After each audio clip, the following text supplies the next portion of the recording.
আল্লাহ যারে পছন্দ করে বেশি তার পরীক্ষাও। আসাদুন নাসি বালাআন আল আম্বিয়া। এই পৃথিবীতে আল্লাহ সবচেয়ে বেশি বালা মুসিবত দিয়ে পরীক্ষা করেছেন নবীদের, কারণ নবীরা আল্লাহর কাছে কম প্রিয় না বেশি প্রিয়। যেহেতু প্রিয় বেশি, পরীক্ষাও।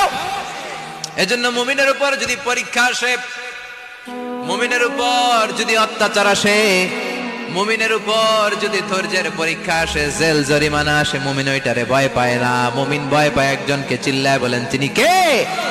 কারণ আল্লাহর ঘোষণা ওয়ালা তাহিনু ওয়ালা তাহজানু। ঘোষণাটা কার?